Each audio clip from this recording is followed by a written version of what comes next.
자, 들어오셔서 화면 좀 켜주시고 강의 시작해 보도록 하겠습니다.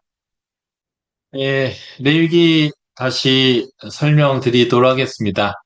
레위기서 1장 1절부터 16, 1장부터 16장은 부정에서 정결로 나아가는 방법이죠. 하나님께서 주신 방법이고요.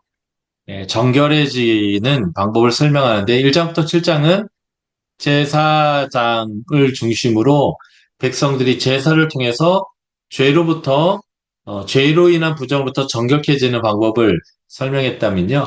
그 제사장을 세우는 이야기가 10장, 8장부터 10장까지의 내용이다라고 보시면 되겠습니다. 제사장을 위임하는 내용이고요. 자, 8장부터 10장까지는 이스라엘 백성을 대표할 제사장을 세우는 위임식입니다. 자, 레위기 8장부터 10장의 전체적인 위치는 이렇게 되어져 있죠. 이스라엘 백성이 출애굽기 19장에 시내산에 도착하게 되고요. 자, 그래서 19장부터 24장까지는 시내산에서 언약을 맺습니다. 언약을 맺은 이스라엘 백성과 하나님 동행하기 위해서 25장부터 40장까지는 성막을 지으라고 하죠. 그리고 출애굽기 40장에서 성막이 완성되어집니다. 그 성막이 완성된 그곳에서 그리고 그 다음에 하나님이 모세를 거기서 불러오셔서 여기서 1장부터 7장까지 죄로 인한 부정함을 제사를 통해서 어떻게 해결해야 되는지를 설명하셨어요. 그러면 이 제사를 집행할 사람이 필요하겠죠. 그래서 8장부터 10장은 그 제사를 집행할 제사장을 세우는 내용이다라고 보시면 좋겠습니다. 제사장 제도의 목적은 출애굽기 29장 43에서 46절에 아주 잘 설명되어져 있습니다. 내가 거기서가 성막이죠. 내가 거기서 이스라엘 자손을 만나리니 내 영광을 인하여 회막이 거룩하게 될지라. 내가 그 회막과 단을 거룩하게 하며 아론과 그 아들들도 거룩하게 하여 내게 제사장 직분을 행하게 하며 내가 이스라엘 자손 중에 거하여 그들이 하나님이 되리니 그들은 내가 그들의 하나님 여호와로서 그들 중에 거하려고 그들을 애굽 땅에서 인도하여 낸 줄을 알리라. 나는 그들의 하나님 여호와니라. 하나님이 이스라엘 백성을 출애굽시켰던 가장 중요한 목적이 뭐냐면 이스라엘 백성 중에 거하고 싶은 거예요. 이 백성과 동행하고 싶은 거죠. 하나님과 백성을 동행하게 하는데 중요한 사람이 있는데 그게 바로 제사장입니다. 신약에서 바로 우리 성도들이 그 제사장으로서의 역할을 한다는 것은 세상 사람들, 하나님의 징계의 대상이고 구원받지 못한 사람들이 하나님과 화해하고 하나님과 동행함을 통해서 그들이 하나님이 주시는 그 영생을 누리게 하는 일, 이것이 바로 우리 제사장적인 삶을 사는 우리의 사명이다라는 것을 우리는 레위기를 통해서도 다시 확인할 수 있습니다. 자, 레위기서 8장부터 10장의 내용은 다음과 같아요. 아론과 그의 아들들을 위임해서 성막에 있게 하는 일들이 어, 첫날부터 출애굽한 지 제2년 1월 1일부터 8일 동안 진행되어지게 되고요. 그리고 제8째 날에 아론이 제사장으로서 첫 번째 제사를 드리게 되는데 이 제사가 하나님에게 받아들여집니다. 그것이 뭐냐면 여호와 얼굴 앞에서 하늘에서 불이 내려와서 번제단에 있는 제물을 태우게 됩니다.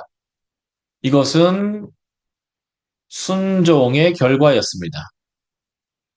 그런데 안타깝게도 이거와 대조되어서 하나님이 지정하여서 사용하라고 하는 그 불이 아닌 다른 불을 사용하다가 아론의 두 아들 나답과 아비우가 번제물 태울 때 하늘에서 내렸던 불이 태웠는데 그 하나님으로부터 나온 불이 이들을 불사르게 됩니다.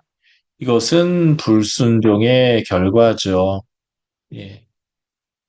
그래서 우리가 신약시대의 하나님 나라의 제사장이지만 우리에게도 여전히 순종, 하나님의 방식대로 살아야 합니다.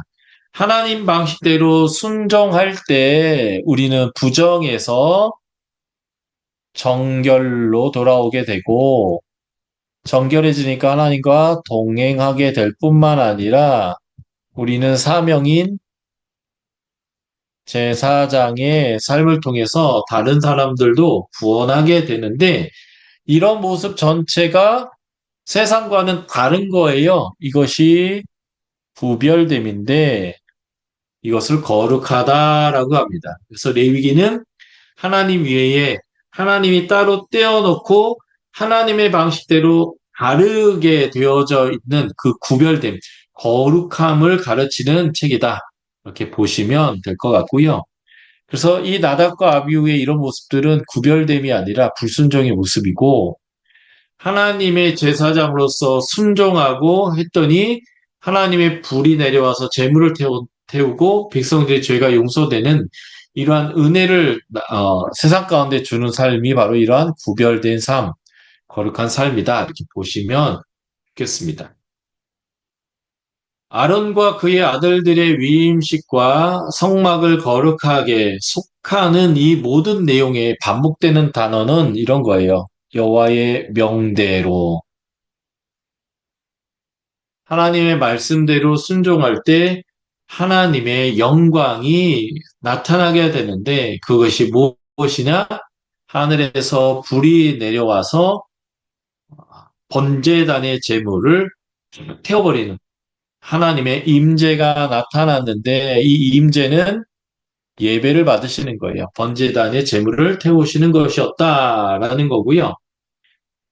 하늘에서 불이 내려서 번제물을 태우는 것은 성막이 완성된 후에 제사장을 세우고 그 제사장이 첫 번째 기도를 드릴 때 이 일이 일어났습니다.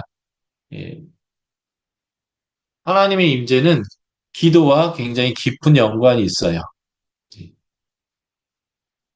우리 번제단에 있는 제물을 태웠다라는 것은 어떤 의미냐면 번제단의 제물은 죄가 있을 때 번제로서 또는 속건제로서 속죄제로서 하나님께 죄를 용서해 달라고 얹어 놓는 건데 그것을 하나님의 불이 태웠다는 것, 하나님에 의해서 태워졌다는 것은 죄가 용서된다라는 것을 의미하는 거예요. 그러니까 거기에 있는 모든 사람들에게 나는 너희의 죄를 용서할 거다. 나는 이미 용서했다라는 것을 확증하는 게 뭐냐면 재물을 하나님이 태워버리셨다라고 하는 겁니다. 그러니까 이제는 이 번제단에서 하나님께 드리는 모든 예물은 하나님이 받으실 거라는 거고요. 그렇다면 앞으로 우리는 계속적으로 하나님 앞에 잘못했을 때 이곳에 나와서 죄를 회개하고 번제물 드리면 하나님이 그 예배를 받으시고 우리를 용서하실 뿐만 아니라 하나님이 우리에게 복을 주실 것을 이제 확신하게 되는 것이 이 모세의 장막에 떨어진 불의 의미인데요. 향후 이런 일들이 몇 번 더 반복해서 일어나게 됩니다. 이 모세가 가나안을 정복한 이후에 한 세대 만에 사사시대가 오고 사사시대 말기에 하나님의 임재의 상징이었던 성막과 법궤가 다 파괴되어지는데 솔로몬이 다윗의 이어 왕이 된 다음에 그가 성전을 짓고 이 번제물을 하나님 앞에 드리는데요. 솔로몬이 기도한 후에 하늘에서 불이 내려옵니다. 다시 말해서 사사시대가 끝나고 이제 하나님의 임재와 동행과 용서와 화해가 이루어진다라는 걸 보는 거고요. 그래서 솔로몬 시대가 하나님 나라의 영광이 가장 충만했던 시대인 것을 보게 되는 거죠. 나중에 솔로몬의 타락으로 인해서 나라가 두 개로 쪼개진 다음에 북이스라엘이 우상 숭배하기 시작하는데 특별히 아합 시대에는 하나님을 버리고 바알을 숭배하게 됩니다. 그때 엘리야가 갈멜산에서 제단을 쌓고 기도했을 때 그 번제단에 불이 내려서 그 제물을 태웠어요. 그러므로 엘리야 제단의 그 불의 의미는 이 모세 장막의 불의 의미, 솔로몬 성전의 불의 의미와 같은 의미로 비록 이스라엘 백성이 하나님을 버리고 바알을 숭배하지만 하나님은 너희의 죄를 용서하기로 결정했고 이미 용서할 마음이 있고 그래서 내가 너희와 함께할 터이니 너희는 빨리 바알을 버리고 나에게 돌아와라 라고 하는 하나님의 은혜를 보여주는 게 엘리의 제단입니다. 그런데 여기서 제일 우리에게 중요한 내용이 있습니다. 그것은 바로 오순절 성령 강림 때 있었던 사건입니다.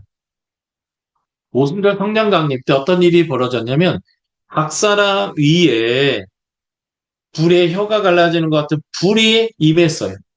이것은 우리가 바로 하나님의 성전이고 제단이고 우리에게 하나님의 불이 임함으로 인해서 우리가 죄를 용서받을 뿐만 아니라 이제는 하나님과 온전히 동행하게 되었다라는 것을 보여주는 내용입니다.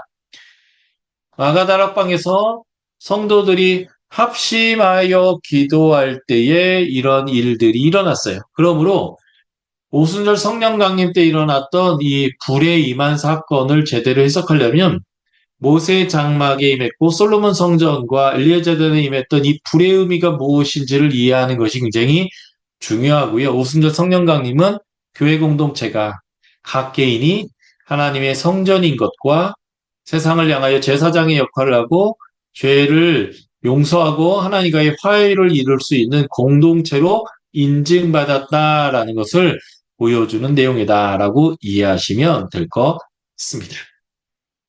자, 11장부터 16장까지의 내용을 우리가 한번 살펴보도록 하겠습니다. 자, 11장부터 16장의 내용은 일상의 삶에서 이루어지는 이제 부정에서 다시 정결로 돌아가게 하는 방법들이고요.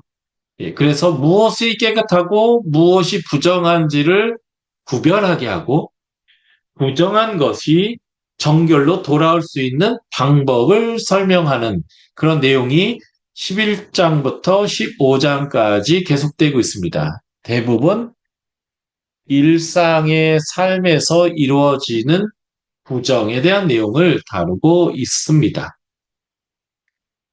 11장부터 15장은 다양한 uncleanness, 부정과 그리고 어떻게 그러한 부정으로부터 정결해질 수 있는지에 대해서 다루고 있는 내용입니다. 11장은 이제 음식에 대해서 다루죠. 그래서 기억하기 좋게 우리 젓가락이 이렇게 두 개잖아요. 그래서 11장은 젓가락장이다라고 해서 정한 음식과 부정한 음식, 어떤 것은 먹어도 되고 정결하니까 어떤 것은 부정하니까 먹을 수 없다라는 것을 구별하는 내용입니다. 실제적으로 이것은 신약 시대에 폐지됐습니다. 마가복음 7장에 보면 입으로 들어가서 우리 뒤로 나오는 것이 우리를 부정케 하는 것이 아니다라고 예수님이 명확하게 말씀하셨어요.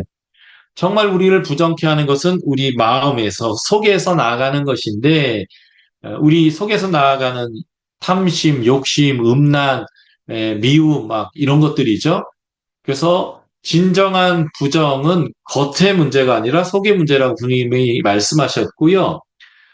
디모데 전서에서는 말씀과 기도로 거룩하여졌다라고 명확하게 말씀하시고, 사도행전에서는 베드로가 피장이 집 시몬의 집에서 기도할 때에 보자기가 내려오는데 이 11장에 나오는 부정한 음식들, 돼지를 포함해서 부정한 것들이 가득한데 하나님 먹으라고 해요. 베드로가 안 하는 이유가 먹은 적도 없고 먹을 수 없습니다 했을 때 내가 거룩 깨끗하게 한 것을 너는 더럽다고 하지 마라 라고 하시면서 먹으라 했습니다.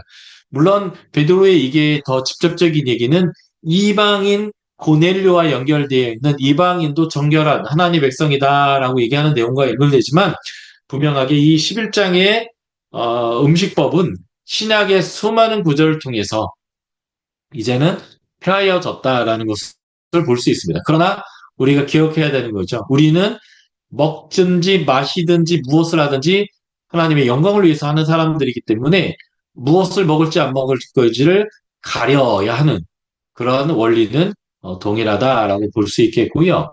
12장은 출산, 해산과 관련된 오염을 다루고 있습니다. 12장은 해산과 관련된 오염을 다루고 있고요. 여자가 아이를 낳거나 생리를 하는 것 자체가 죄다 이런 의미가 아니에요. 몸에서 피가 나온다라는 것 자체는 비정상일 수도 있고, 피가 나왔을 때 오염을 당하고 세금에 감염을 당해서 몸이 상할 수 있는 그러한 이제 특별한 상황들이 굉장히 많아집니다. 그래서 이것은 씻도록 하고 있어요. 씻고 쉴 수 있도록 시간을 보내게 합니다. 그래서 생리한 여인을 부정하다라고 했을 때 쉴 동안 쉴 수 있어요. 한마디로 뭐 말하면 요즘에 그런 거와 같은 거죠. 생리 월차 뭐 이런 거예요. 그러니까 하나님은 고대에서 그냥 노동력으로만 사람 취급도 못 당하는 여인들이 그 출산을 위한 생리를 하거나 실제 출산을 했을 때 정말 크게 몸에 어려움을 겪는 건데 전혀 배려받지 못하고 노동해야 되는 그 여인들을 부정하다 하니까 이제 남자들이 만질 수도 없는 거예요. 그리고 부정하니까 따로 떼어놔야 돼요. 따로. 그러니까 쉴 수가 있어요, 오히려. 그래서 아이를 낳으면 남자아이면 40일, 여아이를 낳으면 80일, 아예 출산 휴가를 주는 의미처럼 부정하니까 건들지도 마라 라고 하면서 하나님이 따로 떼어내 주셨습니다. 그래서 이러한 해산과 관련된 오염도 해결할 수 있도록 알려주시는 내용이 12장이고요. 13장과 14장은 피부에 나와 있는 피부병, 곰팡이 질환에 대해서 얘기합니다. 옛날에 이것을 다 문둥병, 나병과 연관시켜서 해석했는데 이제 성서학이 발달되고 언어적인 발달을 통해서 이거는 단순히 나병만을 얘기하는 것이 아니라 피부병.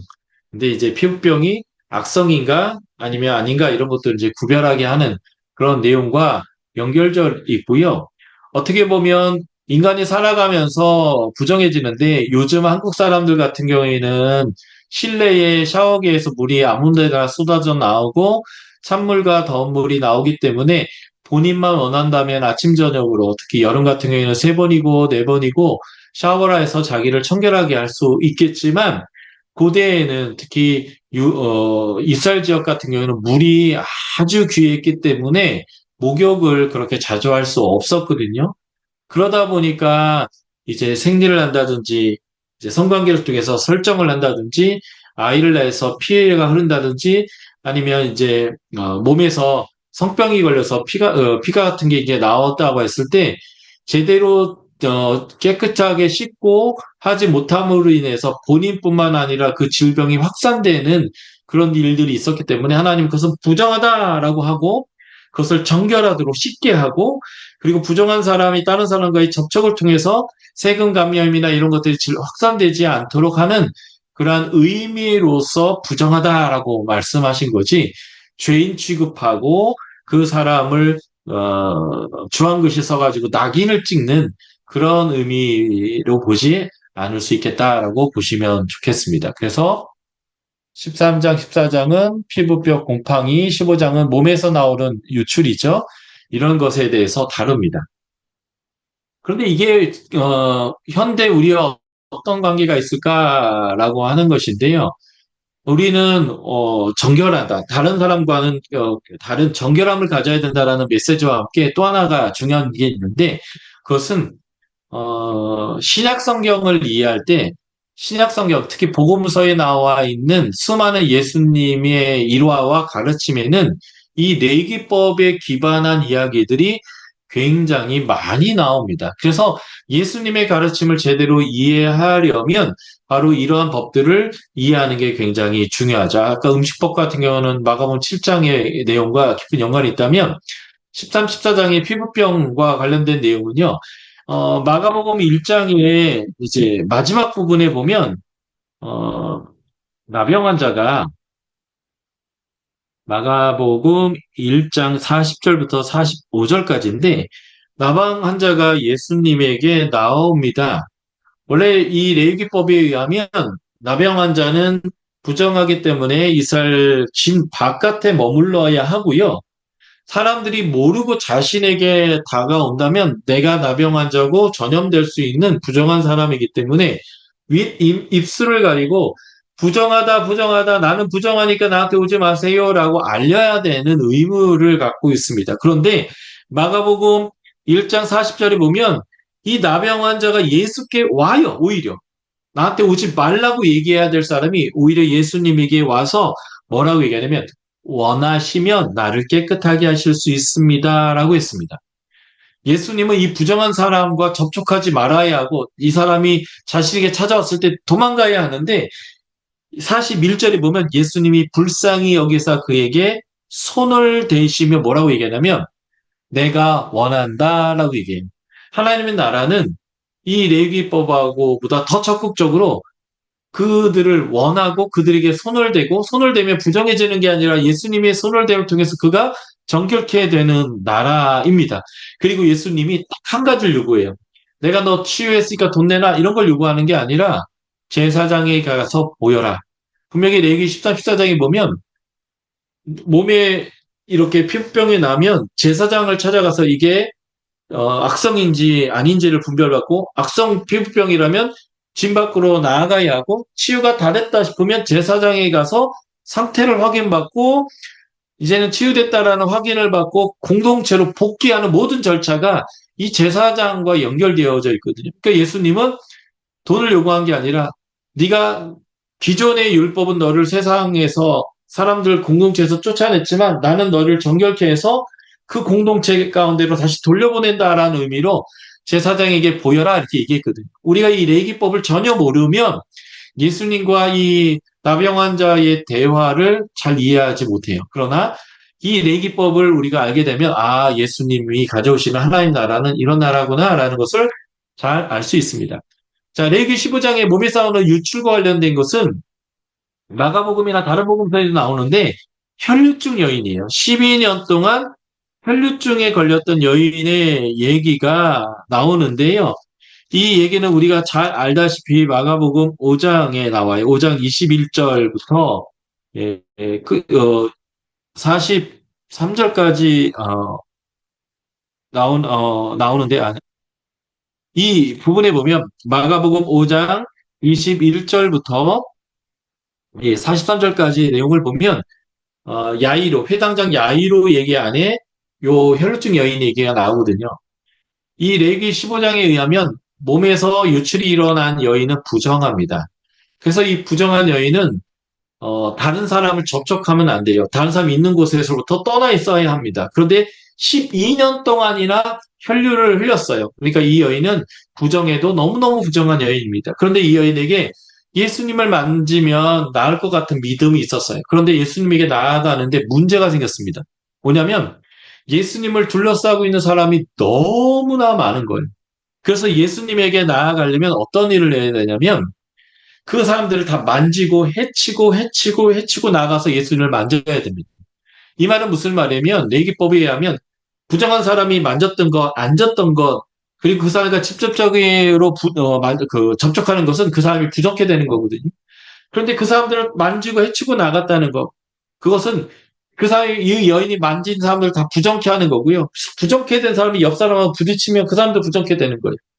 그래서 거기 있는 사람을 부정하게 만들고 예수님까지 부정하게 만들어야만 예수님을 만들 수 있는 상황이 된 겁니다.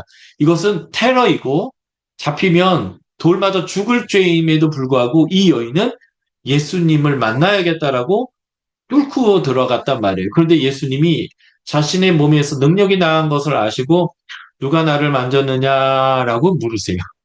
이 여인이 그러니까 벌벌 떨 수밖에 없습니다. 그런데 예수님이 얘기하죠. 네 믿음이 너를 구원하였느니라. 그래서 레위기법을 오히려 어겼던 1장에 나오는 나병 환자, 마가복음 5장에 나오는 이 혈루증 여인. 그럼에도 불구하고 예수님에게로 간절하게 나아갔던 사람들. 물론 야이로도 예수님에게 나아가서 간절하게 나가서 자기 딸을 위해서 구해서 딸을 구원받았는데요. 바로 이러한 간절함이 얼마나 간절했는지를 이 레위기법을 알고 그 상황과 연결시키면 아주 잘 이해할 수 있습니다. 다시 돌아오면 레위기에 있는 법은 지금 문자적으로 우리가 지킬 필요가 없습니다. 그러니까 여인들이 생리한다고 주일날 예배 못 오는 거 없고요. 예, 뭐 이런 거 없어요. 그러나 여기에는 하나님 백성은 다른 사람들과는 먹든지 마시든지 무엇을 하든지 다 구별되게 달라야 한다. 다른 기준은 하나의 말씀이다라는 것과 함께 동시에 신약 성경에서 예수님의 사건과 가르침들을 이해할 때에 이 레위기법은 아주 필수 불가결한 너무너무 중요한 요소다라는 것 때문에 우리는 레위기의 내용들을 잘 이해할 필요가 있습니다. 그래서 레위기서 11장부터 15장은 내가 거룩하고 속된 것을 분별하며 정한 것을 분별하라라고 하는 이 제사장에게 준 명령과 연결되어져 있고요. 그래서 우리는 매사에 이게 하나님이 기뻐하는 일인가, 이게 세상과는 다른 구별된 모습인가, 이것이 내가 마땅히 해야 될 일인가 아닌가를 신중하게 구별하고 분별해서 거룩한 구별된 삶을 살아가야 되는 사람이 바로 나다라는 이 원리를 이 레위기의 말씀이 주시고 있다라고 여러분들이 이해하시면 좋을 것 같습니다. 11장부터 15장의 이 법들은 거룩한 이스라엘 백성을 거룩하게 만들어 가기 위한 상세한 계획의 한 부분을 설명하는 내용이고요. 레위기서 11장 45절은 레위기의 핵심 구절입니다. 키벌스인데요. 나는 너희 하나님 되기 위하여 너희를 이집트 땅에서 너희를 이끌어낸 여호와니라. 그러니까 너희는 어떻게 해야 되냐면 내가 거룩한 것 같이 거룩하라. 우리가 하나님이 거룩한 것처럼 거룩해지는 방법은 두 가지가 있습니다. 첫 번째는 은혜로 되어집니다. 십자가의 은혜로 되는 거예요. 예수 그리스도의 피에 씻어서 거룩해집니다. 두 번째 방법은 순종해서 거룩해집니다. 내게 수많은 말씀이 그것인데 하나님은 무엇을 정결하다 하고 무엇을 부정하다라고 합니다. 그래서 하나님의 기준에 맞춰서 하나님이 기뻐하는 것을 하고 하나님이 미워하고 가증하게 여기는 것을 멀리 하는 거죠. 그것이 바로 구별된 삶을 살아가는 방식입니다. 이것과 관련된 구절이 로마서 12장 1절, 2절입니다. 여러분들이 너무나 잘 아시는 말씀인데요. 제가 여러분들에게 찾아서 읽어드리겠습니다. 로마서 11장부터 11장까지는 바로 이 은혜에 대해서 설명하거든요. 그리고 그 은혜 때문에 우리가 어떻게 살아야 되는지 순종과 구별에 대한 말씀들이 12장부터 16장까지 내용인데 그 12장 1, 2절입니다. 그러므로 형제들아, 이 그러므로는 1장부터 11장까지 하나님이 너에게 은혜를 주시고 너희를 거룩하게 했다라는 거죠. 그러므로 형제들아, 내가 하나님의 모든 자비하심으로 너희를 권하노니 너희의 몸을 하나님이 기뻐하시는 거룩한 산 제물로 드리라. 이는 너희가 드릴 영적 예배니라. 그러므로 순종, 구별된 삶이 뭐냐면 산 예배, 영적 예배라는 거예요. 영적 예배를 드리는 방법이 2절에서 설명되고 있습니다. 어떻게 우리가 영적 예배인 산 제물을 우리의 몸을 드리는 거냐? 2절에 이렇게 돼 있죠. 너희는 이 세대를 본받지 말아라. 이 세대와 다르게 산다는 것은 구별이라고 제가 표현했어요. 그래서 이 세대를 본받지 말고 그러면 무엇을 본받아야 되고 무엇을 해야 되는가? 오직 마음을 새롭게 함으로 변화를 받아야 합니다. 다시 바로 하나님의 기준을 가져야 하는 거죠. 그 하나님의 기준을 갖고 무엇을 해야 되냐면 이렇게 얘기합니다. 하나님의 선하시고 기뻐하시고 온전하신 뜻이 무엇인지 분별해라. 그러니까 우리는 매사 어떤 것을 결정하거나 어떤 말을 하거나 어떤 행동을 할 때마다 이렇게 생각해야 되는 거. 하나님이 이것을 선하다고 생각하실까? 하나님이 이것을 기뻐하실까? 이것이 하나님이 온전하신 뜻인가? 라는 것을 늘 생각하고 그것을 생각한 다음에 결정하는 것이 세대를 본받지 않는 것이고 마음을 새롭게 하는 것이고 이게 산 제사의 삶이고 영적 예배가 된다는 겁니다. 그래서 내가 거룩한 것 같이 너희도 거룩하라. 은혜로 이미 하나님이 거룩하게 하셨으니 우리는 이제는 구별된 삶, 분별하는 삶을 살아야 합니다. 그러한 분별한 삶을 출애굽한 이스라엘 백성에게 가르쳐 주기 위해서 세부적으로 기록해 놓은 내용이 레위기다라고 보시면 되겠고요. 레위기의 내용은 문자적으로는 지키지 않아도 되지만 그 안에는 분명한 하나님과 하나님 백성 사이에 분별의 기준과 원리가 들어있다라는 것을 기억하시면 되겠습니다. 자, 전반부. 부정한 사람이 하나님에게 나아가기 위해서 부정에서 정결로 돌아가는 방법을 설명하는 전반부의 마지막 내용이 16장이고요. 대속죄일입니다. 대속죄일은 7월 10일 날 이루어지는데요. 어, 고대 근동, 이스라엘을 포함한 그 고대의 근동 지역은 한 해가 7월에 시작합니다. 음력 7월이고요. 양력으로는 9월쯤이 됩니다. 서양의 학기들이 첫 학기가 시작하는 게 가을 학기죠. 우리 한국은 봄에 첫 학기가 시작되지만 서양은 가을 학기가 시작되는데 왜냐하면 한 해의 시작이 가을이기 때문에 그래요. 그래서 7월 10일이란 말은 한 해가 시작되었다라는 의미인데 지난 한 해 동안 이스라엘 백성이 죄를 지었던 죄는 오염을 시키고 오염이 계속 확산이 되는데 그 오염이 어디까지 밀고 들어오냐면 하나님이 거하시는 성소와 지성소까지를 오염시키게 됩니다. 그러면 하나님은 이 백성에게서 떠날 수밖에 없어요. 안 떠나면 이 백성을 심판해야 합니다. 그래서 하나님이 떠나면 이 백성에게 이제 은혜가 없기 때문에 하나님이 이 백성을 떠나지 않고 동행하려면 성소와 지성소까지 더럽힌 죄를 정결케 해야만 했습니다.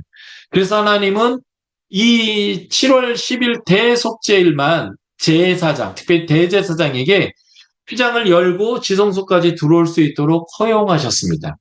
그 지성소까지 들어올 때에 다이슨 청소기나 유한락스 같은 세제를 가지고 진공 청소기 가지고 청소를 하는 게 아니라 피로써 정결케 해서 죄를 용서하는 거죠. 그래서 1년에 이날만 제사장이 3번을 지성소에 들어오게 됩니다. 제일 먼저 들어올 때는 자신도 죄가 있기 때문에 제사장 자신도 죄가 있기 때문에 제사장들을 위한 제물을 드려요. 그래서 그것들을 하나님 앞에 가지고 들어오게 되는 거죠. 그래서 첫 번째 들어올 때는 먼저 향을 들고 옵니다. 향로에다 향을 들고 와서 하나님과 자신이 눈이 마주치지 않도록 지성소 안에 향을 가득 채워요. 이게 첫 번째 들어오는 겁니다. 이제 두 번째 들어올 때는 자신을 위한 속죄의 피를 갖고 들어와서 피를 뿌리게 되고요. 세 번째 들어올 때는 모든 백성을 위한 염소를 잡아서 그 피를 가지고 들어오게 됩니다. 그래서 1년에 딱 그 하루만 3번 지성소에 들어오게 되는데요. 백성들을 위한 속죄를 할 때는 수염소 2마리를 가져와서 제비를 뽑는데 하나는 백성을 위한 속죄 제물로 뽑고요. 하나는 아사셀을 위하여 제비를 뽑게 됩니다. 그래서 백성을 위한 속죄 제물의 염소는 잡아서 피를 가져와서 지성소에 뿌리게 되고 성소의 번제단에 그 예물을 태우게 되고요. 또 한 마리 제비를 뽑았던 아세사를 위한 이 양은요, 무인지경으로 데려가서 풀어줍니다. 그러니까 완전히 죄가 떠났음을 보여주는 상징적 행동인데, 이 염소가 간혹 다시 돌아오는 경우가 있대요. 그래서 후대에, 미슈나나 이런 데 보면, 이렇게 언덕 같은 데 가서 이렇게 떨어뜨려가지고 다시 돌아오지 못하게 하기도 했다라고 합니다. 정확한 건 이거예요. 하나의 염소를 가지고는 속죄를 하고 하나의 염소는 그 죄가 영원히 이 백성으로부터 제거됐음을 보여주기 위해서 무인적의 지경으로 아세스를 위한 염소라고 해서 떠나보냈다라고 하는 것이고요. 이 대속죄일은 동이 서에서 먼 것 같이 우리의 죄를 완전히 동해에서 서로 옮겨버리는 것과 같은 것인데 바로 예수 그리스도의 십자가의 사건을 예표하는 특별한 날이 바로 대속죄일이 됩니다. 그래서 예수님이 우리를 위해서 죽으신 사건은 그래서 5대 제사를 완결한 번제, 소제, 화목제, 속죄제, 속건제 그 모든 제사를 완결하시고 하나님과의 우리의 관계를 완전히 회복하고 우리의 죄가 이제는 다시는 기억하지 않게 되어지는 이제 하나님은 우리 죄를 이제 모르세요. 왜냐하면 우리가 회개했기 때문에 그러한 예수 그리스도의 십자가의 의미를 되살려주는 아주 중요한 날이 바로 대속죄일이고요. 이것이 7월, 한 해가 시작되는 7월 10일 날 이루어지는 그러한 중요한 행사다라고 보시면 되겠고, 예수님이 바로 이 대속죄를 완결하셨습니다. 자, 여기까지 레위기의 전반부의 내용을 마쳤습니다. 하나님 앞에 나아갈 수 없는 상태인 부정한 자가 어떻게 정결해져서 하나님께 나아갈 수 있는가 였고요. 자, 17장부터 27장까지는 하나님께 나아가기 위해서 정결해졌는데 다시 부정해지면 안 되니까 계속 정결한 상태를 유지하는 방법, 하나님의 선하시고 기뻐하시고 온전한 뜻이 무엇인지를 분별할 수 있는 명확한 기준과 그것을 기억할 수 있는 특별한 날들을 하나님께서 우리에게 추가로 주시는 내용이 17장부터 27장의 내용이다라고 보시면 될 것 같습니다. 네. 레위기 1장부터 16장은 하나님께 네, 죄송합니다. 자, 레위기 17장부터 20장까지 내용은 그래서 백성들이 세상과는 다른 구별된 삶을 위한 다양한 규정들을 얘기하고 있어요. 이제 17장부터 20장까지는 백성들을 위한 것이고요. 21장, 22장은 제사장들을 위한 구별된 삶에 대한 규정들을 설명하고 있는데요. 여기에 핵심도 마찬가지로 거룩하라입니다. 거룩하라. 그래서 우리가 하나님 앞에 어떻게 거룩할 수 있는지에 대한 다양한 내용들이 포함되어져 있습니다. 그래서 이 거룩하기 위해서는 무엇을 하려면 해야 되냐면 긍정적으로는 하나님 주신 규례와 법도를 지켜야 하고요. 하지 말아야 되는 금지적인 내용으로는 이방인의 풍습을 쫓지 말아야 합니다. 그래서 이방인들과 달라야 되죠. 그 달라야 되도록 주신 것이 규례와 법도이고요. 그래서 이 규례와 법도를 지키면 이방인과 다르기 때문에 구별됐고 그래서 거룩해질 수 있다라고 보시면 되겠습니다. 그때 하나님은 이들이 잘못했을 때 반드시 죽여야 되는 죄에도 강력하게 언급하고 있어요. 이만큼 하나님은 죄를 미워하십니다. 그러므로 우리가 어떻게 해야 합니까? 우리도 하나님의 기준을 명확하게 가져야 되고 그리고 우리도 죄와 싸우되 피 흘리기까지 싸워야 합니다. 이 히브리서에 나오죠. 죄와 싸우되 피 흘리기까지 싸우지 않았다. 우리는 죄의 싹은 사망이기 때문에 피 흘리기까지 죄와 싸워야 합니다. 그것을 설명해 주기 위해서 반드시 죽여야 되는 죄들을 이 본문에서 다양한 죄들을 언급하고 있습니다. 그만큼 우리는 죄에 대한 명확한 기준과 죄를 멀리하고 죄를 지면 죽는구나라고 하는 명확한 그런 이제 각오를 가지고 살아야 한다라고 보시면 좋겠고요. 왜 이렇게 해야 하냐 하면 가나안 땅은 하나님이 임재하시는 성소이기 때문에 그렇습니다. 하나님 나라의 3요소를 제가 말씀드렸는데 하나님의 임재 거기 계시고 하나님의 통치 왕으로서 다스리셔야 안식 행복을 누릴 수 있어요. 그래서 하나님의 임재 통치 안식 임재 통치 안식이 하나님 나라의 중요한 요소인데 하나님의 통치를 거절하는 것이 죄예요. 이방의 풍속을 따르는 것, 세상 풍속을 따르는 게 죄입니다. 이 죄를 지면 하나님의 임재를 잃어버릴 수밖에 없어요. 그래서 하나님이 이 죄 때문에 하나님이 이들에게서 떠나가기 싫어서 대속죄를 통해서 죄를 용서해 주시는 거예요.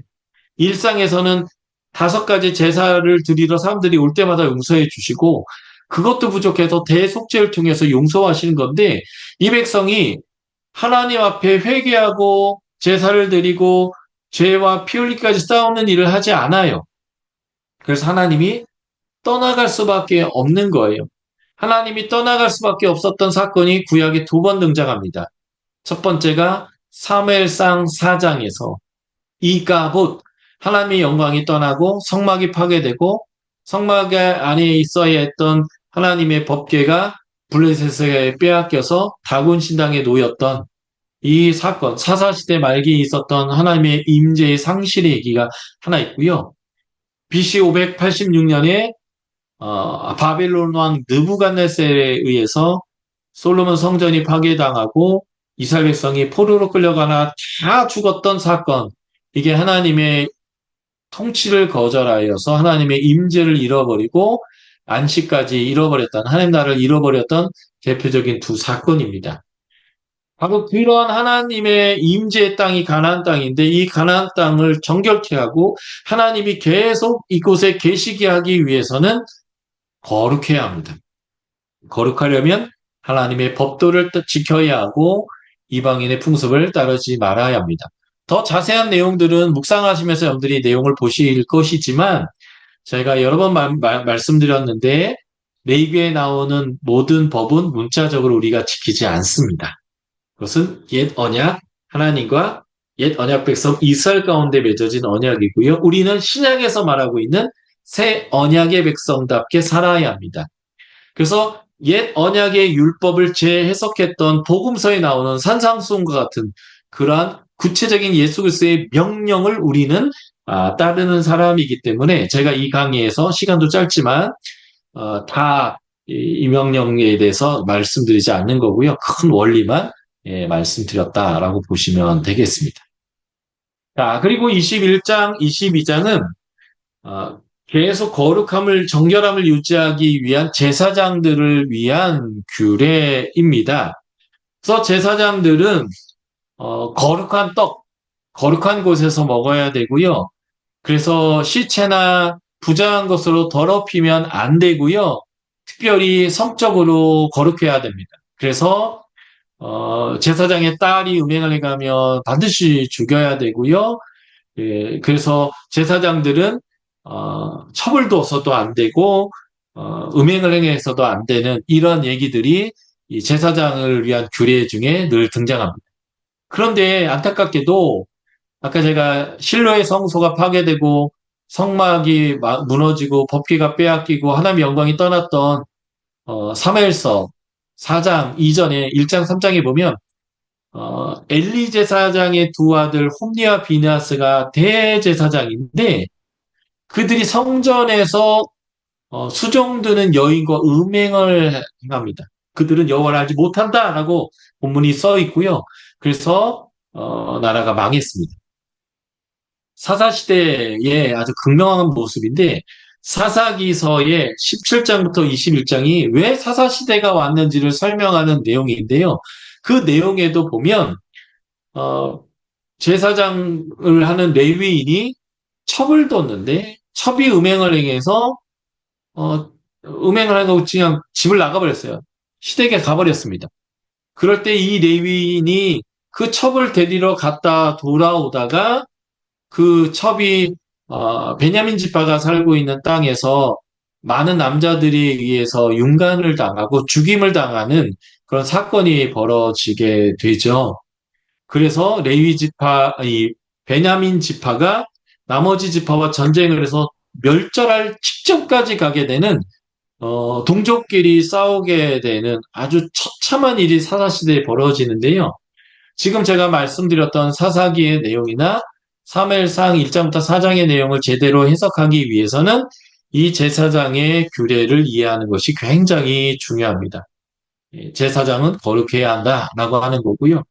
선한 사마리아 사람의 비유에서도 보면 매 맞아 거의 피를 흘리고 죽게 되었을 때에 제사장과 레위인이 지나가는데 돕지 않고 그냥 지나갔었습니다. 우리 입장에서는 저 이상한 인간들 이렇게 표현할 수 있겠지만 이스라엘 백성들은 이 레위기 21장과 22장의 규례에 의해서 시체와 피를 통한 부정돼서는 안 되는 사람들이에요.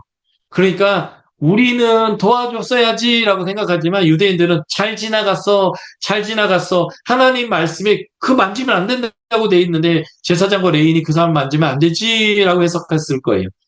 그러니까 다시 말씀드리지만 레위기서에 나오는 말씀을 우리가 문자적으로는 지키지 않지만 레위기에 있는 내용들을 잘 이해해 두면 신약 성경의 예수님의 가르침을 이해하면서 그게 어떤 메시지인가를 이해하는 데는 굉장히 큰 도움이 되는 내용이다라는 거 보시면 되겠고요. 또 하나 영적 해석인데 우리가 바로 하나님 나라의 제사장입니다. 베드로전서 2장 9절 우리가 왕 같은 제사장이라고 했잖아요. 그래서 우리는 이 제사장의 규례인 것처럼 부정해지는 것을 두려워해야 합니다. 우리는 정결해야 합니다. 이유는 뭔지 아세요? 우리가 정결해야 세상 사람들 가운데 구원받지 못하고 심판받을 사람들을 하나님께로 인도할 수 있기 때문에 제사장적 사명을 감당할 수 있기 때문에 그렇다라는 거고요.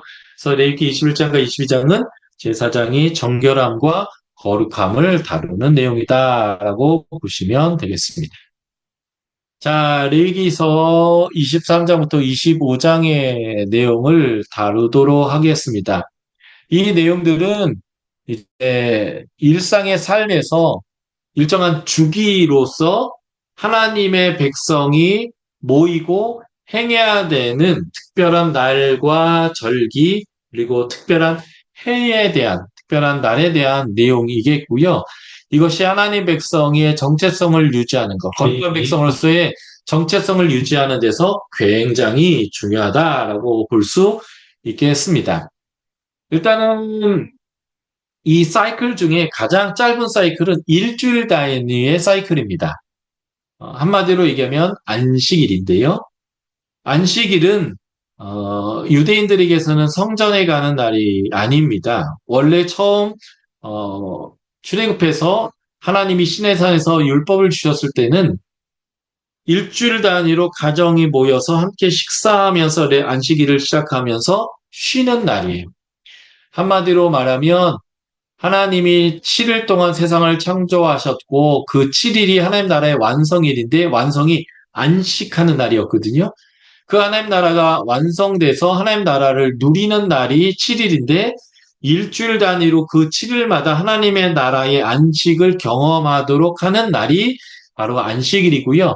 신약 시대는 예수님이 부활하신 날이 안식 후 첫날이래요. 일요일이죠.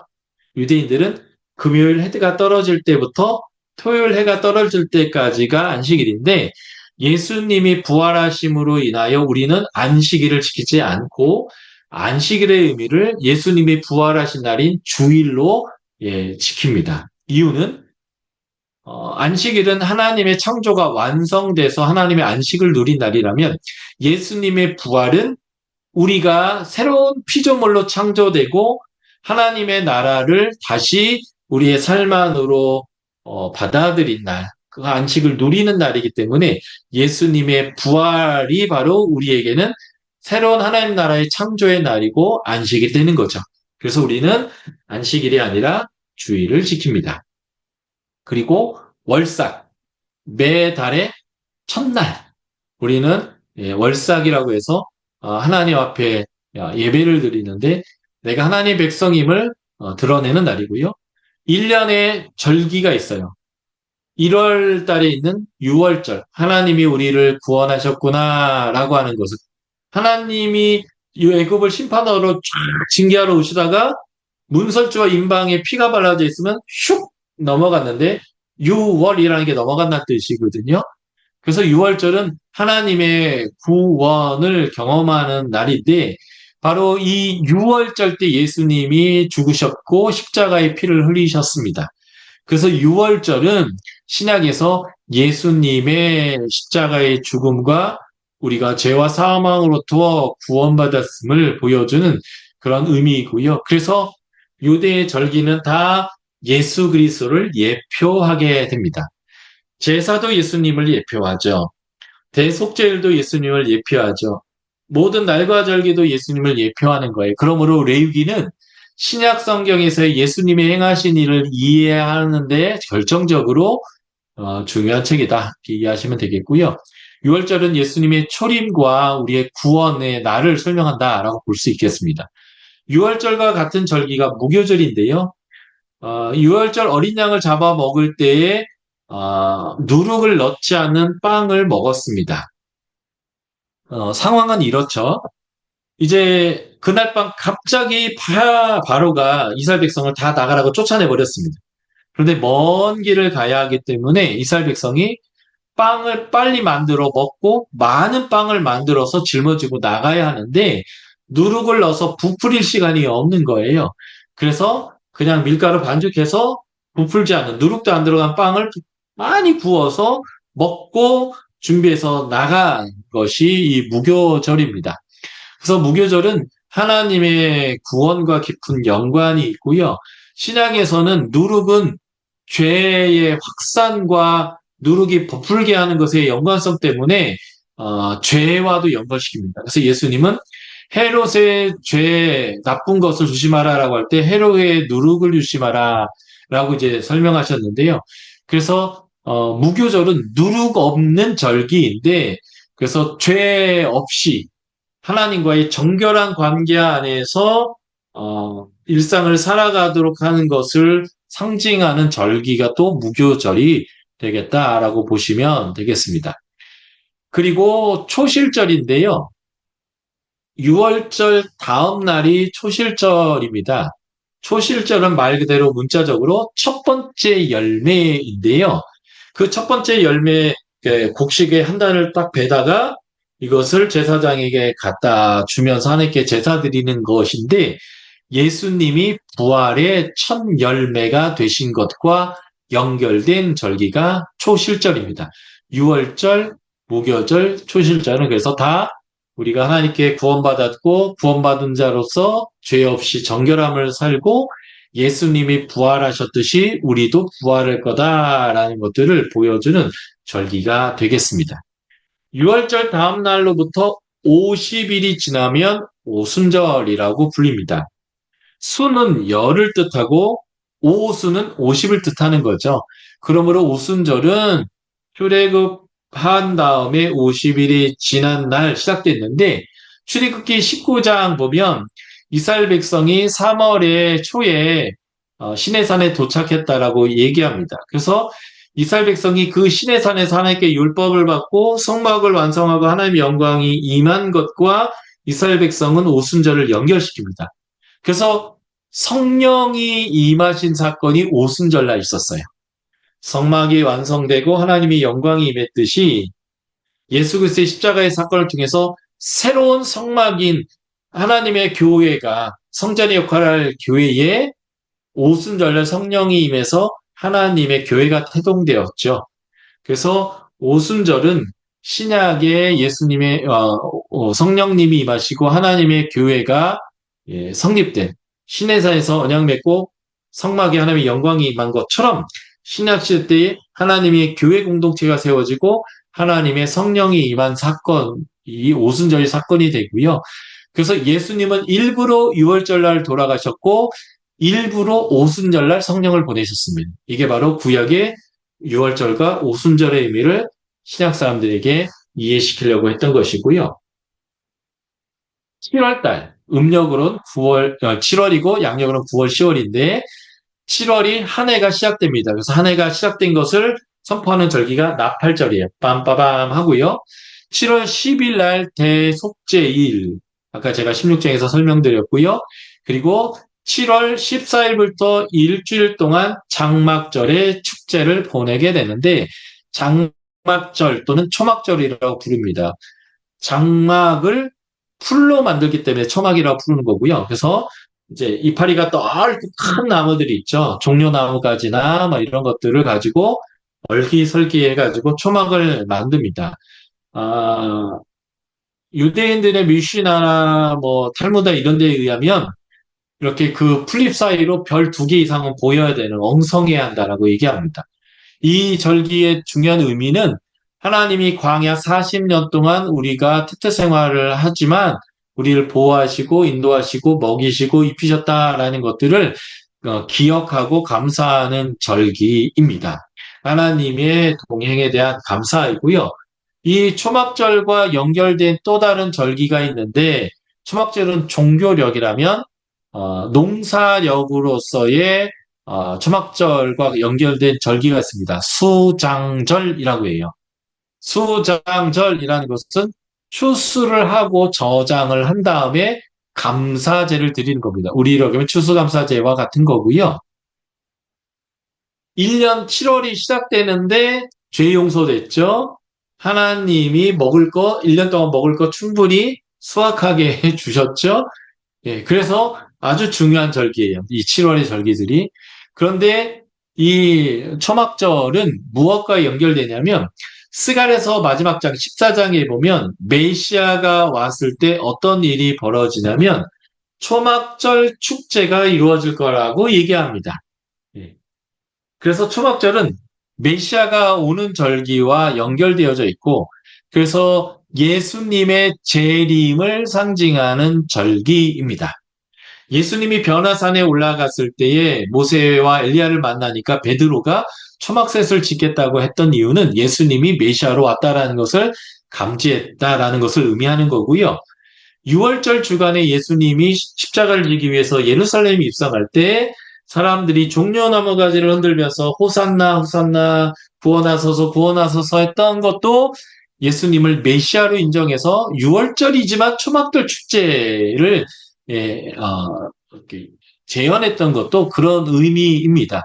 그러므로 초막절은 예수님의 재림과 연결된 절기고요. 7이 안식일인데 그 7의 안식일의 의미를 7년으로 확대하면 안식년이 됩니다. 이 안식년은 땅도 쉬고 사람도 쉬는 때이면서 동시에 빚진 사람의 빚을 탕감하는 날입니다. 진정한 안식을 경험하는 날인 거죠. 그리고 이 7년의 안식년을 7번 반복한 그 다음 해가 50년, 신년이죠. 77에 49 해서 신년이 반복되다가 이제 신년이, 안식년이 반복되다 신년이 되는데 그 신년에는 안식일의 의미가 더 확대돼서 빚만 탕감되는 게 아니라 경제 활동을 하다가 잃어버렸던 땅까지도 모든 사람에게 다시 돌아가는 그런 날인데요. 누가복음 4장 예수님의 첫 번째 설교에서는 이사야서 61장 1에서 3절을 예수님이 읽으시고 그게 희년에 대한 내용인데 오늘날 이 일이 너희에게 응하였다. 너희에게 성취되었다라고 이야기하시면서 예수님이 그 희년을 이 땅 가운데 가져오는 하나님의 나라의 그 회복을 가져오는 분이다라고 하면서 예수의 사역을 설명할 때 바로 이 희년의 설명이 있었습니다. 그래서 이게 절기로 보면 6월절과 무교절은 구약의 유대 절기로는 1월 달에 있는 거고요. 신약으로 하면 3, 4월입니다. 그리고 오순절, 나팔절, 대속제일, 초막절기 다 7월 절기에 있는 거고 양력으로는 9월에서 10월에 있는 거고요. 그리고 이 누가복음에는 아니 레위기에는 등장하지 않지만 역사가 계속 반복되면서 하나님의 특별한 은혜를 경험할 때마다 에스더서와 관련된 불임절 그리고 중간기 시대 때에 헬라 왕으로부터 구원해 주셨던 하노카 수전절이라고 하죠. 이 수전절은 요한복음에만 딱 한 번 등장하는데 이런 절기들이 이렇게 연결되어 있습니다. 이 수전절 같은 경우에는 크리스마스 때와 거의 일치되는 절기다라고 보시면 좋겠고요. 그리고 이 절기는 일정한 사이클을 가지고 내가 살아가면서 하나님의 백성이고 하나님 나를 구원했고 하나님 나를 보호하시고 하나님 나를 먹이시고 하나님이 나를 모든 것들을 책임지시고 하나님 나를 회복해 주겠구나라는 것들을 주기적으로 경험하게 하는 하나님의 커뮤니케이션이고요. 신약시대 우리는 이것을 문자적으로 지키지 않지만 예수님의 성탄절, 부활절, 성령 강림절, 맥주감사절, 추수감사절 이런 절기들을 우리가 지키는 이유는 바로 이것이 우리가 하나님의 백성의 정체성을 기억하고 정결함을 계속 유지하게 되는 아주 중요한 방법이기 때문에 그렇다라고 이해하시면 되겠습니다. 자, 마지막으로는 26장, 27장인데요. 26장은 축복과 저주의 내용입니다. 네, 모세오경이 끝나게 되면 이제 역사서죠. 여호수아, 사사기, 룻기, 사무엘상하, 열왕기상가 쭉 나오고요. 그리고 그 역사 가운데 이스라엘 백성이 타락할 때마다 하나님이 선지자를 보내서 선지자들이 하나님의 백성을 책망하고 되도록게 하는 예언서가 나오는데 이 역사서와 예언서의 모든 역사적인 사건들을 하나님의 입장에서 평가할 때 하나님 보기에 선하다, 하나님 보기에 악하다라고 하는 그 기준이 바로 순종했느냐, 불순종했느냐인데요. 순종했느냐, 불순종했느냐를 너는 순종했다, 너는 불순종했다 이렇게 표현하지 않고요. 레위기 26장과 신명기 28장이 축복과 저주의 내용인데 그 레위기 26장과 신명기 28장에 나오는 그 표현법을 사용해서 순종과 불순종에 대해서 구약의 저자들은 표현합니다. 예를 들면 이런 거예요. 엘리야가 아합에게 가서 하는 말이 너 불순종해서 이렇게 얘기하지 않고 비가 안 올 거야 이렇게 얘기합니다. 레위기 26장과 신명기 28장의 대표적인 저주의 상황이에요. 하늘의 비를 오지 않게 하는 것이죠. 예. 그래서 선지자들이 얘기할 때도 내가 메뚜기를 보내겠다. 내가 팥종이를 보내겠다. 내가 기근을 보내겠다. 이렇게 표현하는 건 레위기에 나와 있는 26장과 신명기 28장에 나오는 저주의 상황을 그렇게 표현하는 방식이 됩니다. 여러분들이 하박국서에 보면 무화과 나무 잎이 마르고 포도에 열매가 없고 감람나무가 그치고 외양간에 송아지가 없어도 이 표현이 나오죠. 이게 바로 이 레위기 26장과 신명기 28장에 나오는 저주의 상황을 표현하는 거예요. 그래서 여러분들이 레위기 26장을 꼼꼼히 읽으면서 아 이건 축복에 대한 표현이구나. 아 이것은 저주에 대한 표현이구나라는 표현법을 익히게 되면 구약의 역사서나 예언서에서 어떤 표현을 썼을 때 아 이게 어떤 의미겠구나라는 것을 정확하게 이해하게 됩니다. 그래서 레위기 26장과 신명기 28장의 축복과 저주의 내용을 여러분들이 잘 이해하는 것은 앞으로 구약 전체를 이해하는 데서 굉장히 중요한 표현법이 될 것이다.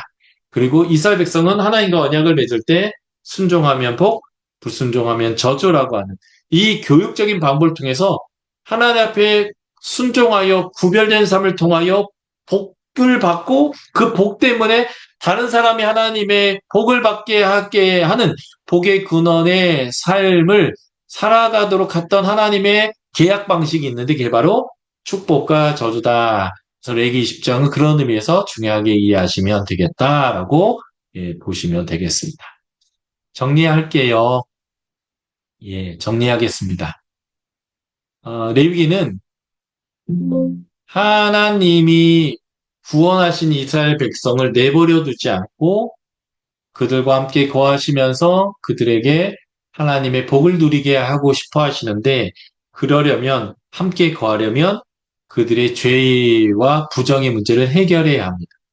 죄와 부정의 문제를 해결해서 그들과 함께 거하고 그들의 행복한 삶을 살 뿐만 아니라 심판의 대상인 모든 나라 모든 민족도 동일하게 이스라엘처럼 복을 받게 하기 위하여 하나님이 주신 거룩한 법, 이게 레위기법이고요.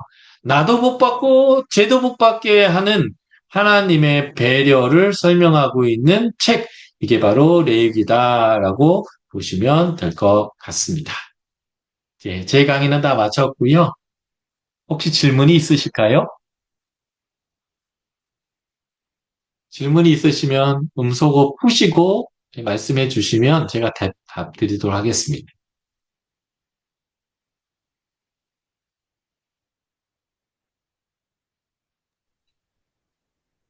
네, 말씀하세요.